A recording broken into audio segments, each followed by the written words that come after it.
இல்லாத ஒரு பூமி ஒரு காலத்தில். இந்த பூமி இன்றைக்கு நாம் பார்க்கும் பூமி இல்லை. அப்போது கடல் இல்லை, ஆக்சிஜன் இல்லை, உயிர் என்ற சொல்லுக்கே இடமில்லை. எங்கும் எரியும் நெருப்பு, லாவா கொதித்துக் கொண்டிருந்தது.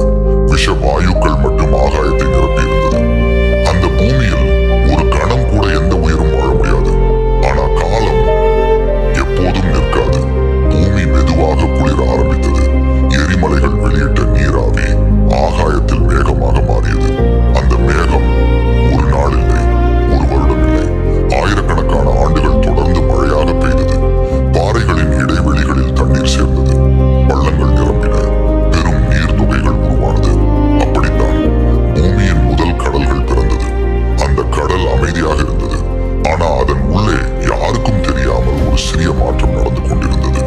மிக மிக எளிய சின்ன நுண்ணுயிர்கள். அவற்றில் ஒன்றுதான் சைனோபாக்டீரியா. அது பெரியதில்லை, அழகானதில்லை, ஆனா அதற்குள் ஒரு அபாரமான திறன் இருந்தது. சைனோபாக்டீரியா சூரிய ஒளியை பார்த்தது. அதை பயப்படவில்லை, அதை உணவாக்கியது. அந்த செயல்முறைதான் போட்டோசிந்தசிஸ். அதன் விளைவாக ஒரு புதிய பொருள் கடலில் வெளியானது.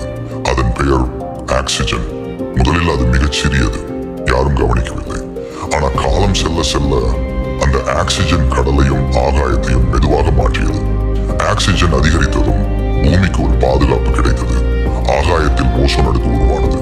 சூரியனின் ஆபத்தான கதிர்கள் தடுக்கப்பட்டன. அந்த ஒரு மாற்றம் பூமியின் கதையை வேறு திசையில் திருப்பியது. கடலில் தொடங்கிய பயணம் ஆக்சிஜன் வந்த பிறகு வாழ்க்கை நிற்கவில்லை. அது அடுத்த கட்டத்துக்கு நகர ஆரம்பித்தது.